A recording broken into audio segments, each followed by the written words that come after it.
Good morning student, स्वागत है आपका बैंको करियर एकेडमी सीकर में। मैं हेमंत शर्मा। CHSL का प्रीवियस ईयर पेपर सॉल्यूशन हम करने जा रहे हैं, जिसमें एडवांस मैथमेटिक्स का एक पेपर मैंने आपको पहले सॉल्व कराया है, ये दूसरा पेपर है। ठीक है, तो आइए शुरू करते हैं। एडवांस मैथमेटिक्स के क्वेश्चन नंबर 1 से, और ट्रिग्नोमेट्री का क्वेश्चन है। क्वेश्चन नंबर 1 ये आपको दिया हुआ है। देखिए क्या लिखा हुआ है, cos square theta minus sine square theta minus sine square theta minus 3 cos theta plus 2 बराबर 0। अच्छा, इसमें एक चीज़ है, देखिए जरा ध्यान से, इसमें एक गलती सी दिखाई दे रही है क्वेश्चन में। वो गड़बड़ क्या है कि साइन स्क्वायर 2 बार आ गया, तो एक बार हम इसको ओमिट कर देते हैं। यानी कि आपका जो क्वेश्चन है वो होना चाहिए cos square theta minus sine square theta minus 3 cos theta plus 2 बराबर 0। ये आपका क्वेश्चन होना चाहिए, अकॉर्डिंग टू एग्जाम ये आपका क्वेश्चन होना चाहिए। तो ध्यान से देखिए कि यदि हम इस क्वेश्चन को सॉल्व करते तो सबसे पहले हम कोशिश करते हैं कि इक्वेशन को सेटिस्फाई कराएं। इक्वेशन को सेटिस्फाई कराने के लिए थीटा का मान हम 0 डिग्री रखें, तो 0 डिग्री लगने से ये 1 आ जाएगा, ये 0 हो जाएगा, ये -3 हो जाएगा। -3 में से 1 जाएगा तो माइनस का 2 प्लस का 2 इक्वल टू 0। इक्वेशन सेटिस्फाई हो रही है, और फिर हम वैल्यू पुट करके इसका मान निकाल सकते हैं, जिसका मान आपसे पूछा है कि 4 cosec theta plus cos theta बराबर क्या होगा। लेकिन एक चीज ध्यान देने की है कि जैसे ही आप 0 डिग्री रखोगे तो कॉसेक 0 क्या होता है, इन्फिनिटी होता है, यानी इसका वैल्यू क्या आ जाएगा, ज्ञात नहीं कर सकते। इसीलिए थीटा इक्वल टू 0 डिग्री हमें अवॉइड करना पड़ेगा। और ये पिछले वाले क्वेश्चन में भी कुछ इस तरह का कॉन्सेप्ट आया था, और इस वाले में भी आ गया। तो मैंने आपको बताया था कि जब 0 डिग्री सेटिस्फाई ना हो तो आप एक बार 60 डिग्री पुट करके देखें। तो थीटा इक्वल टू हम 60 डिग्री पुट करके देखेंगे। 60 डिग्री में ये हो जाएगा कितना, 1/4। ये हो जाएगा कितना, ये माइनस का 3/4 हो जाएगा, और ये माइनस का 1/2 हो जाएगा। तो ये टोटल मिलाकर माइनस का 2 और प्लस का 2 0 हो जाएगा, यानी इक्वेशन सेटिस्फाइड हो रही है। तो बस यही वैल्यू पुट कर दो, कहाँ पर, इस वैल्यू में। जैसे 4 कॉसेक, अब कॉसेक 60 का क्या वैल्यू होता है, वो होता है 2/√3। वो होता है 2/√3 प्लस कॉट 60 होता है 1/√3। तो इस तरह से ये हो गया 8 और 1 9/√3, यानी कि फाइनली ये हो गया 3√3। तो आपका आंसर हो जाएगा ऑप्शन नंबर ए इसके अकॉर्डिंग। तो इस तरीके से आप इसको सॉल्व कर सकते हैं। ठीक है स्टूडेंट्स। और दूसरी बात यह है कि जब आप इसको इस तरीके से वैल्यू पुट नहीं कर पा रहे, एकदम से दिमाग में वैल्यू नहीं आ रही, तो प्रैक्टिस करना पड़ेगा, प्रैक्टिस के बाद आएगी। या फिर आप इसको सॉल्व कर लो। सॉल्व कैसे कर सकते हो, इसको कन्वर्ट कर लो 1 माइनस साइन स्क्वायर थीटा में, या फिर इसको कन्वर्ट कर लो 1 माइनस कॉस स्क्वायर थीटा में। 1 माइनस कॉस स्क्वायर थीटा में कन्वर्ट करना ठीक रहेगा, क्योंकि ये कॉस के साथ वैल्यू आ जाएगी। तो कॉस स्क्वायर थीटा और 1 माइनस कॉस स्क्वायर थीटा में आ जाएगा 2 कॉस स्क्वायर थीटा माइनस 1 और माइनस 3 कॉस थीटा और प्लस 2 इक्वल्स टू 0। यहाँ पर ये -1 और प्लस का 1 आ जाएगा, और इसको आप सॉल्व कर लो। 2 cos square theta minus 3 cos theta plus 1 equals to 0। अब ये क्या बन गया, ये क्वाड्रेटिक इक्वेशन बन गई। कॉस स्क्वायर थीटा और कॉस थीटा में क्वाड्रेटिक इक्वेशन बन गई।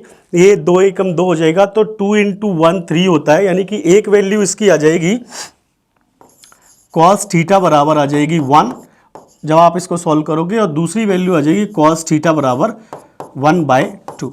तो ये होता है 0 डिग्री पर, और ये होता है 60 डिग्री पर। दो वैल्यूज इसकी आ गई। 0 डिग्री वाला मान हम रखेंगे नहीं, क्योंकि इन्फिनिटी हो जाएगा यहाँ पर, और कॉस थीटा का 1/2 रख देंगे। तो उस हिसाब से इसका जो आंसर है मैंने आपको बताया कितना आ जाएगा, 3√3। आइए चलते हैं नेक्स्ट क्वेश्चन पर।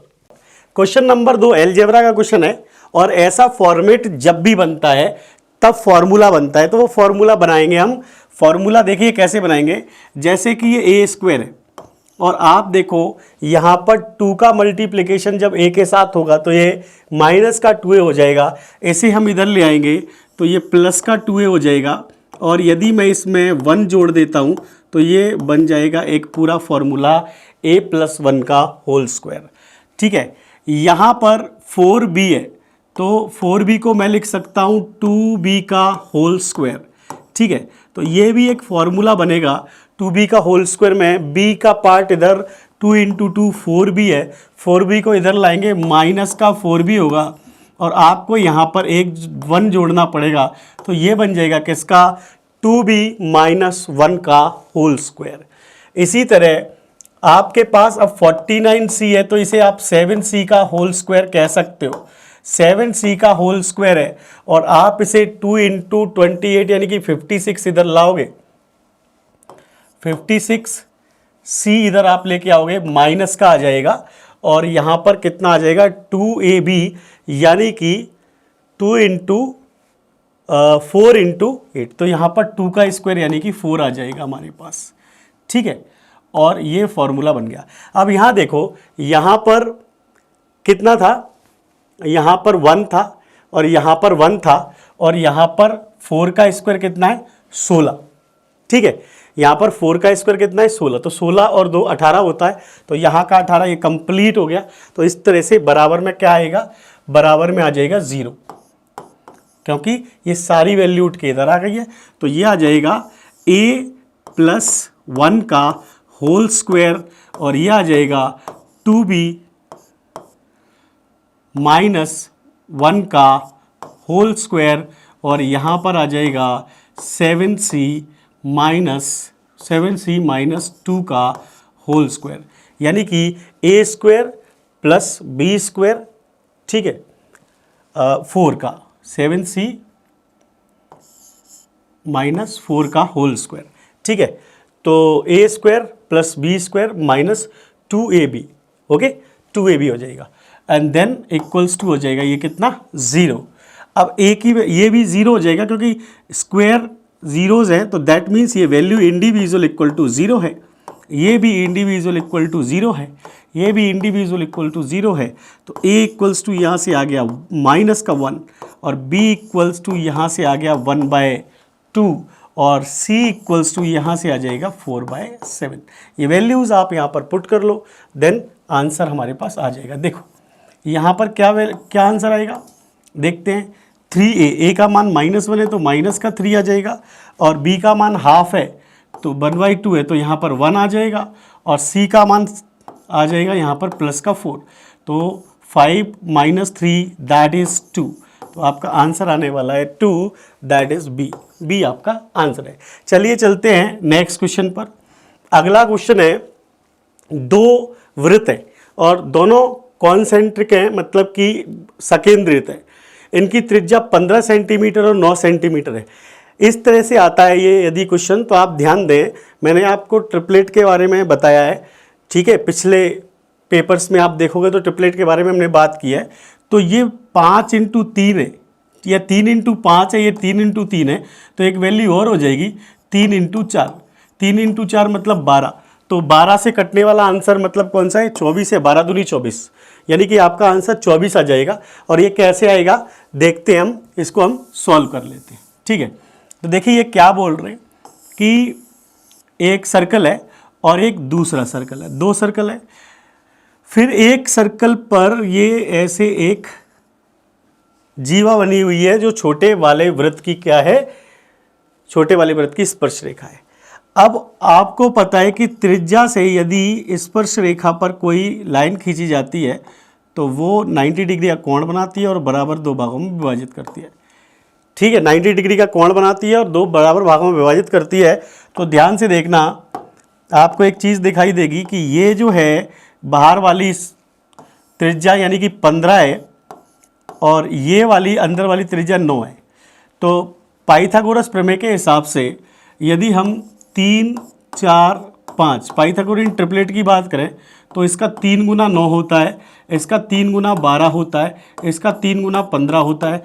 तो 9 और 15 तो हमें मिल गए हैं, हमें ये वाली चीज़ चाहिए 12, तो ये वाली लाइन 12 हो जाएगी। चूँकि ये आधी लाइन है और आधी ये है, 12 और 12 24, तो 24 की हो जाएगी आपकी स्पर्श रेखा, या फिर छोटे वृत्त को टच करने वाली स्पर्श रेखा बोल दो या जीवा बोल दो बड़े वृत्त की, ठीक है। तो आपका आंसर आ गया 24। चलिए चलते हैं अगले क्वेश्चन पर।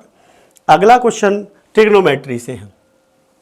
आप चाहो तो इसको सिंप्लीफाई कर सकते हो और सॉल्व कर सकते हो, और यदि सिंप्लीफाई करने में ज़्यादा परेशानी होती है तो इनकी वैल्यूज़ पुट कर सकते हो। आप कोई भी आप इनकी वैल्यू पुट कर सकते हो। जैसे कि मान लीजिए आपने त्रिभुज बना लिया और 30 डिग्री की वैल्यू आपने देखी कि 30 डिग्री में यहाँ पर 1 है, तो यहाँ पर √3 हो जाएगा और यहाँ पर हो जाएगा 2। और आप देखो साइन कॉस टेन की वैल्यूज़ आप रखोगे, सेक की वैल्यूज़ आप रखोगे, तो आपका आंसर आपके पास आ जाएगा। जैसे सेक की बात करें तो सेक क्या हो जाएगा, यहाँ पर 2/√3 हो जाएगा, तो 2/√3। और टेन की वैल्यू यदि हम देखें तो टेन की वैल्यू 1/√3 हो जाएगी। इस तरीके से 1 माइनस साइन की वैल्यू 1/2 हो जाएगी, और कॉसेक की वैल्यू यहाँ से मिल जाएगी आपको 2/1 यानी कि 2।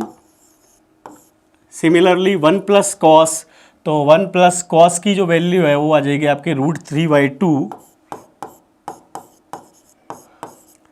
और कॉसेक का मान हो जाएगा 2, और ये हो जाएगा माइनस का √3। ठीक है, तो अब यहाँ पर इसको सॉल्व करने से आपको आंसर मिल जाएगा। तो ये ट्रायंगल से हमने वैल्यूज़ ले ली। ये पाइथागोरन ट्रिपलेट है, या 30 डिग्री, 60 डिग्री और 90 डिग्री में जो वैल्यूज़ बनती हैं वो हैं। ठीक है, तो अब देखते हैं कि इनको सॉल्व हम कैसे करते हैं। ये हो गया √3, ये जो वैल्यू है ये पूरी वैल्यू √3 हो जाएगी, तो ये पूरी वैल्यू हो गई है √3, और ये हो जाएगा 2 में से 1 गया यानी कि 1/2, और इसी तरह ये हो जाएगा 2 प्लस √3, और 2 से 2 कैंसिल आउट हो जाएगा, 2 माइनस √3 यानी कि ये हो जाएगा 2 × 1/2, इससे ये कैंसिल आउट हो गया। आपका आंसर आ जाएगा √3/2। तो आप देखो √3/2 जो आपका ये आंसर आया है, √3/2, ये 30 डिग्री मान रख के किसका मान हो सकता है? तो आपको मैंने जो ट्रायंगल बना के बताया था उसमें 30 डिग्री यहाँ पर था, यहाँ पर कितना था, 1 था, यहाँ √3 था, और यहाँ कितना था, यहाँ पर था 2। तो आपको मान चाहिए √3/2, तो आपको ये मान मिल गया √3/2, यानी कि ये किसका मान है, ये है कॉस थीटा का मान। कॉस थीटा ही होता है आधार बटे कर्ण। ठीक है, तो ये कॉस थीटा का मान आ गया। चलिए चलते हैं अगले क्वेश्चन पर। त्रिभुज ABC में D और E क्रमशः AB और AC भुजा पर इस तरह से है कि DE पैरेलल टू BC, ये और DE और BC का जो अनुपात है वो 3:5 है। तो इसका क्षेत्रफल त्रिभुज ADE का क्षेत्रफल और चतुर्भुज DECB का क्षेत्रफल का आपको अनुपात बताना है। ध्यान से देखिएगा सारे बच्चे कि एक त्रिभुज बना हुआ है। क्वेश्चन ये कई बार रिपीट हुआ है, बहुत अच्छा क्वेश्चन है और बहुत आसान भी है। तो त्रिभुज A, B और C, त्रिभुज ABC में D और E, AB और AC पर इस प्रकार हैं कि वो DE पैरेलल हो जाए BC के, और DE और इसका भुजाओं का आपको 3:5 में मान भी दिया है, 3:5। अब वो पूछ रहा है कि ADE का क्षेत्रफल, ये छोटे वाले त्रिभुज जो ADE का क्षेत्रफल और चतुर्भुज इसका चतुर्भुज DECB का क्षेत्रफल का अनुपात आपसे पूछा है। अब ध्यान से देखना, यदि मैं देखूं कि इस त्रिभुज का, ये जो छोटा त्रिभुज है त्रिभुज ADE, और यदि मैं बात करूं बड़े त्रिभुज की, त्रिभुज ABC, ये जो दोनों त्रिभुज हैं यदि इनका क्षेत्रफल देखा जाए तो इसकी भुजा 3 का स्क्वायर 9, और इसकी ये जो बड़ी भुजा है संगत भुजा, इसकी ये संगत भुजा 5 का स्क्वायर 25, ये आएगा आपका आंसर। लेकिन इन्होंने बड़े त्रिभुज में से इस छोटे त्रिभुज के क्षेत्रफल को निकाला है, यानी कि ये दोनों त्रिभुज के क्षेत्रफल में बात करेंगे तो इसमें से यदि आपको चतुर्भुज चाहिए, कौन सा चतुर्भुज, DEBC, तो इस त्रिभुज में से यदि आप जैसे ही ऊपर वाला त्रिभुज हटा दोगे, त्रिभुज ADE हटा दोगे, मतलब कि यदि मैं बात करूं किसकी, त्रिभुज ADE में ये जो चतुर्भुज है नीचे, चतुर्भुज DEBC, तो आप ध्यान से देखो कि ऊपर वाले का क्षेत्रफल, इसका क्षेत्रफल था 9 और इस पूरे का क्षेत्रफल था 25। 25 में से यदि आप 9 घटा दोगे तो नीचे वाले का क्षेत्रफल बचेगा, इस नीचे वाले चतुर्भुज का क्षेत्रफल बच जाएगा 16। तो ये 16 है, ये 9 है। तो इसी तरह आपका जो आंसर आ जाएगा वो क्या आ जाएगा, ऑप्शन ए 9:16 या 9/16। ठीक है ना। चलिए चलते हैं नेक्स्ट क्वेश्चन पर। त्रिभुज ABC में AB बराबर 7 सेंटीमीटर, BC बराबर 24 सेंटीमीटर, AC बराबर 25 सेंटीमीटर है। ये तीनों भुजाएं आपको दे रखी हैं। यदि G त्रिभुज का केंद्रक है तो BG की लंबाई आप बताइए। देखिए ये जो भुजाएं हैं, ये तीनों भुजाएं साफ साफ दिखाई देती हैं हमें। कौन कौन सी? 7, 24, 25। 7, 24, 25 एक राइट एंगल ट्रायंगल की भुजाएं हैं। तो हम यदि 7, 24 और 25 को लिखें तो कुछ इस तरह लिखेंगे, और ये यहाँ पर A और ये यहाँ पर B और ये यहाँ पर हम C ऐसे लिखेंगे। ठीक है। अब अच्छा AB 7 है इसमें, तो AB 7 है तो ये 24 है और ये 25 है। ठीक है, AC 25 है। आगे देखिए, यदि त्रिभुज का केंद्रक G है तो BG की लंबाई बताइए। अब G त्रिभुज का केंद्रक है, ये वाला G, तो आपसे पूछा है कि ये BG की लंबाई बताइए। इसकी लंबाई आपसे पूछी है। यदि मैं इसको आगे बढ़ा दूं तो ये क्या बन जाएगी, आगे बढ़ाने पर, ये आगे बढ़ाने पर बन जाएगी पूरी मीडियन। ये आगे बढ़ाने पर यहाँ तक पूरी मीडियन बन जाएगी, और मीडियन हमेशा मध्य बिंदु पर होती है, मध्य बिंदु पर काटती है। यदि राइट एंगल ट्रायंगल है और यहाँ पर 90 डिग्री है और मध्य बिंदु है, तो ये भी क्या होता है, परपेंडिकुलर होता है। और मध्य बिंदु हो, चलो परपेंडिकुलर को छोड़ो आप, एक बार को मैं ये कॉन्सेप्ट की बात नहीं करता कि परपेंडिकुलर है कि नहीं है, मैं कहता हूँ मध्य बिंदु है। मध्य बिंदु का मतलब ये होता है कि ये पूरी लाइन को बराबर बराबर आधा आधा कर रहा है, और मध्य बिंदु है तो ये यहाँ से यहाँ तक, यहाँ से यहाँ तक और यहाँ से यहाँ तक ये बराबर होगा। तो ये तीनों भुजाएं कैसी हो जाएंगी, बराबर हो जाएंगी। तीनों भुजाएं बराबर हो जाएंगी, यानी कि 25/2 ये हो जाएगा, 25/2 ये हो जाएगा, 25/2 ये हो जाएगा। तो ये जो पूरी लाइन है ये हो जाएगी कौन सी, इसको मान लीजिए आप O, तो BO हो जाएगी कितना, 25/2। ठीक है, क्या हो जाएगी, 25/2। अब ध्यान से देखना, ये जो पॉइंट है G और ये यहाँ तक है, तो माध्यिका का सबको प्रॉपर्टी पता है कि किसी भी त्रिभुज में जो माध्यिका होती है, मीडियन होती है AD, और यहाँ पर G केंद्रक होता है, तो ये 2:1 में बढ़ता है। यानी कि आपको यदि इसकी वैल्यू निकालनी है यहाँ से यहाँ तक की, तो वो हो जाएगा 2/3 भाग, और यहाँ से यहाँ तक की वैल्यू निकालनी है तो वो हो जाएगा 1/3 भाग। तो आपको ये 2/3 भाग की वैल्यू निकालनी है, 1/3 भाग छोड़ देना है। तो आपको यहाँ से BG की लंबाई यदि निकालनी है तो वो 25/2 का क्या हो जाएगा, 2/3 हो जाएगा। यानी कि आपको 25/3 निकालनी है, और ये देखिए ये रहा आपका आंसर, 25/3, 8 × 24 और 1 25/3। चलिए आइए चलते हैं अगले क्वेश्चन पर। ठीक है, अगला क्वेश्चन आपका है, एक लंबवृत्तीय शंकु का आयतन 924 घन सेंटीमीटर है, और यदि इसकी ऊंचाई 18 सेंटीमीटर है तो इसके आधार का क्षेत्रफल आपको बताना है। मैं पहले भी बता चुका हूं, आप यदि मेरे पहले क्वेश्चंस का सॉल्यूशन देखें, प्रीवियस जो मेरे वीडियोस हैं वो आप देखें, तो मैंने आपको बताया कि इस तरह जब आप किसी आधार का क्षेत्रफल निकालते हैं तो आधार का जो क्षेत्रफल है वो एक तो 22 और एक 7 से डिवाइड होता है। 22 ना मानो तो कम से कम आप मानो कि 11 और 7 से डिवाइड होता है, और सिर्फ एक ही ऑप्शन है जो 11 7 से डिवाइड हो रहा है, दैट इज ऑप्शन ए। अब हम चेक करते हैं, यदि ऐसे 2 आ जाते हैं तो आप क्वेश्चन सॉल्व भी कर सकते हो, लेकिन यदि नहीं आते हैं तो आपका आंसर आप टिक कर सकते हो। तो मैं आपको बताता हूं कि आप किस तरह इसको सॉल्व कर सकते हैं। एक लंबवृत्तीय शंकु का आयतन आपको दिया है। शंकु का आयतन क्या होता है, 1/3 πr² h होता है, और वो कितना हो गया, 924। ठीक है, तो आपने क्या किया, h आपको दिया है 18, तो ये हो गया πr², h दिया है आपको 18, और 1/3 से कट जाएगा, 6 आ जाएगा, और 924 आपने 6 से काटा, 6 एकम 6, 6 पंजे 30, 6 चौक 24, 154 आ गया। तो πr² आपके पास कितना आ गया, 154 आ गया। ठीक है, और आपने देखा कि आधार क्या होता है, आधार होता है वृत्त, किसका, शंकु का या या फिर बेलन का। तो ये शंकु है, शंकु का आधार भी वृत्त होता है और बेलन का आधार भी वृत्त होता है, और वृत्त का क्षेत्रफल पाई आर स्क्वायर होता है, वो 154 आपको आ गया है। तो आपका आंसर जो है ना वो 154 है। आइए चलते हैं अगले क्वेश्चन पर। देखिए ध्यान से, यदि 8 अंकीय संख्या 342 गुणा 18y6 72 से विभाज्य है। ये नंबर सिस्टम का क्वेश्चन आ गया है, कोई बात नहीं। देखिए जरा ध्यान से, 3 4 2 x 1 8 y 6, ये 72 से डिवाइड है। तो 72 से डिवाइड होने के लिए उसे 9 और 8 से डिवाइड होना चाहिए। उसे किससे डिवाइड होना चाहिए? 9 और 8 से।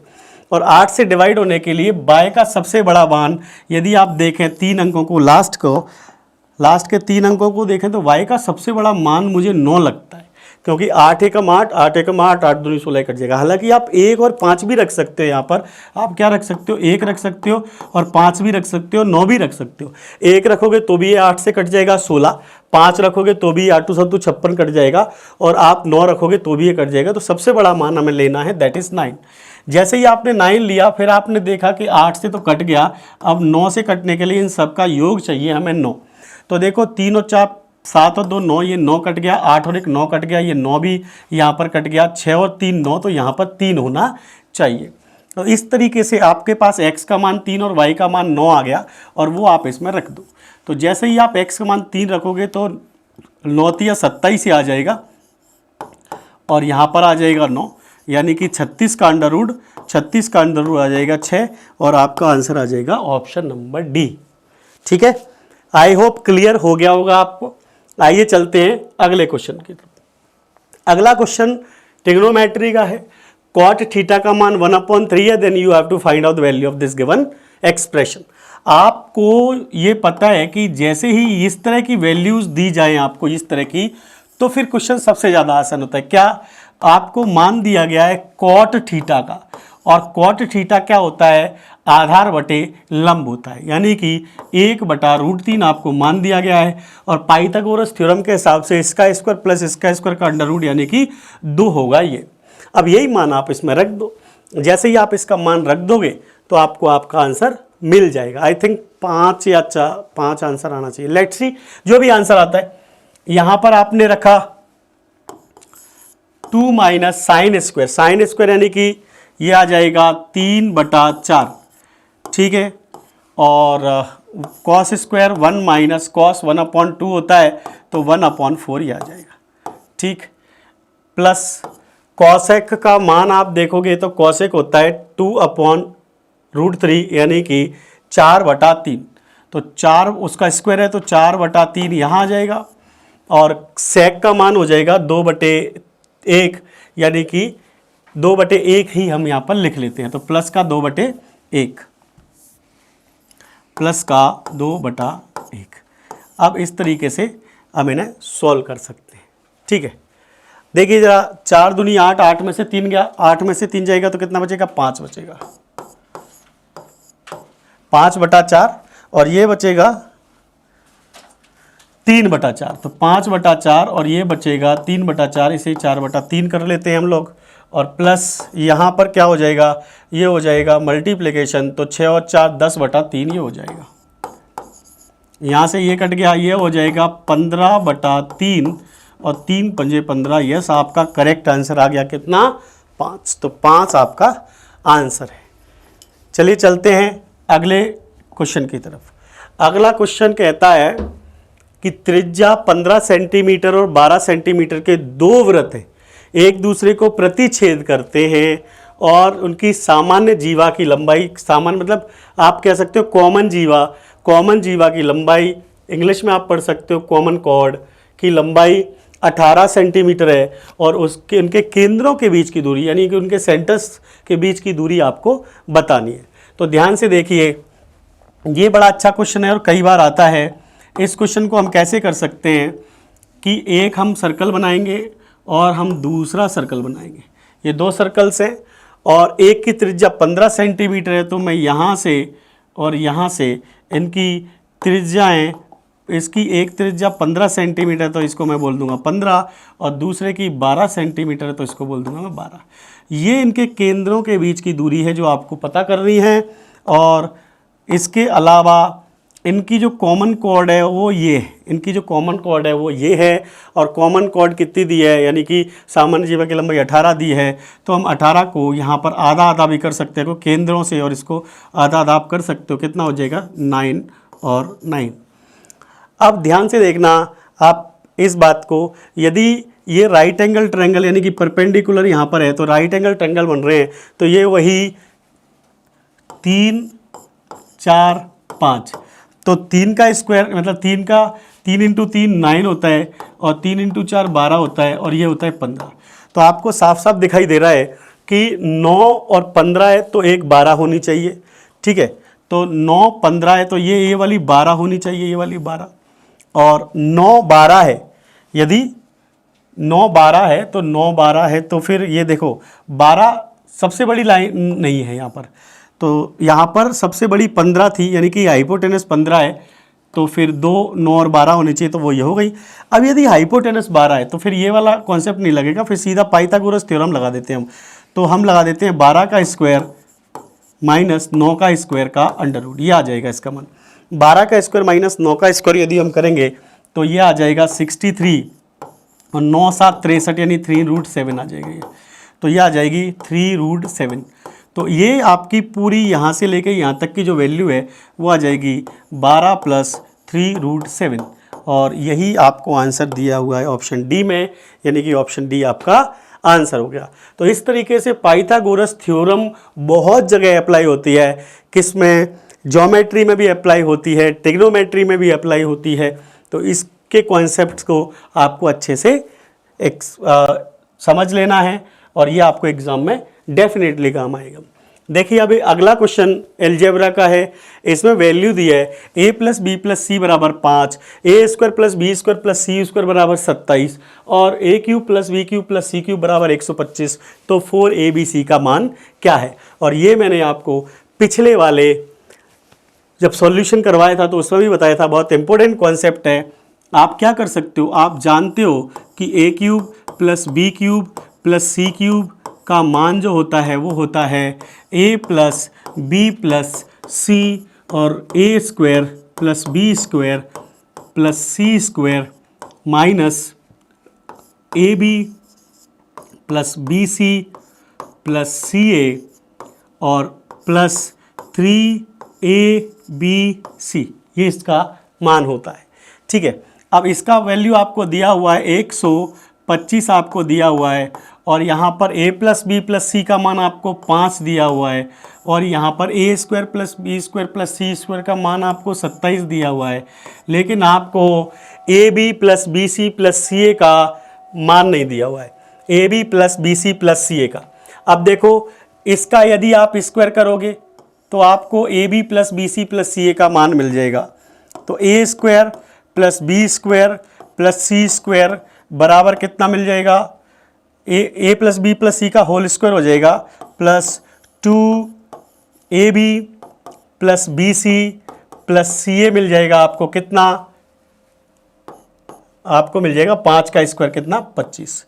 अब देखिए ध्यान से, ये a² + b² + c² का मान आपको दिया हुआ है 27, 27 उधर जाएगा तो -2 हो जाएगा, -2 2 से कटने के बाद हो जाएगा -1, और जैसे ही आप -1 इधर रखोगे तो माइनस और माइनस प्लस हो जाएगा, यानी ये हो जाएगा कितना 28, 28 और प्लस 3abc, 3abc। और आप 28 पंजे कितना होता है, 28 पंजे हो जाता है 140, और 140 इसमें से माइनस होगा 125 में से, तो माइनस के 15 बचेंगे, और 3 से जैसे ही माइनस के 15 डिवाइड होंगे तो यहाँ पर आपको मिलेगा ABC का मान -5, और आपको चाहिए 4ABC की वैल्यू, 4ABC की वैल्यू। तो जैसे ही आप यहाँ पर 4 का मल्टीप्लाई करोगे और यहाँ पर 4 का मल्टीप्लाई करोगे तो आपका जो आंसर आने वाला है वो कितना आने वाला है, -20, यानी कि आपका ऑप्शन ए आंसर है। ओके, तो ये इस तरीके से आप वैल्यूज़ पुट कर लोगे और आंसर आ जाएगा, पर फॉर्मूले में वैल्यू पुट करना आना चाहिए। चलिए हम अगला क्वेश्चन देखते हैं। हमारा जो अगला क्वेश्चन है वो अलजेब्रा का क्वेश्चन है, और ये क्वेश्चन भी हमारा पिछले वाले पेपर में हमने इसी तरह का क्वेश्चन सॉल्व किया था। मैं आपको डायरेक्ट बता देता हूँ कि देखिए, जैसे ये 3√3 का x³ है, तो ये हो जाएगा 3√3 का √3x का होल क्यूब माइनस ये भी हो जाएगा 2√2 ऑफ y का होल क्यूब। और इसका फॉर्मूला आपको पता है कि ये होता है a माइनस b और ब्रैकेट में a² यानी कि प्लस a² प्लस 2ab यानी कि ab यानी कि √6xy, और यहाँ पर आ जाएगा प्लस का y² यानी कि 2y का होल स्क्वायर।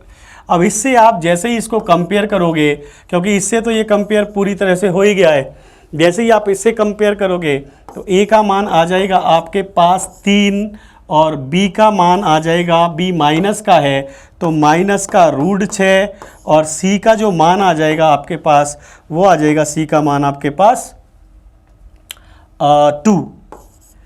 अब ये वैल्यूज़ आप कहाँ पर रखोगे? यहाँ पर, जहाँ आपको मान निकालना है। तो आपको मान किसका निकालना है? a² माइनस b² और प्लस का c² का आपको मान निकालना है। तो आप यहाँ पर मान रखो, a का मान यानी 3 का स्क्वायर 9 और √6 माइनस के √6 का स्क्वायर 6 होता है, तो ये 6 हो जाएगा, और c का स्क्वायर यानी कि 2 का स्क्वायर 4 हो जाएगा। तो आप देखोगे कि 9 और 4 13, 13 में से 6 गया तो बचेगा 7, 13 में से 6 जाएगा तो कितना बचेगा? 7 बचेगा, और 7 आपका आंसर है। तो इस तरह से ये पेपर पूरा हो गया। आगे के लिए मैं और पेपर्स लाऊंगा, देखेंगे कि आपको जो क्वेश्चंस प्रीवियस ईयर में आए हुए हैं वो किस तरह से सॉल्व होंगे और कितने इजी होंगे। आपने एक चीज़ देखी कि क्वेश्चंस अपने आप को रिपीट भी करते हैं, तो एसएससी में जितनी ज़्यादा प्रैक्टिस आप करोगे, सेम टाइप के क्वेश्चंस कहीं ना कहीं किस सेम पैटर्न पर आपको मिलते रहेंगे। ओके, अभी तक के लिए इतना ही। Thank you.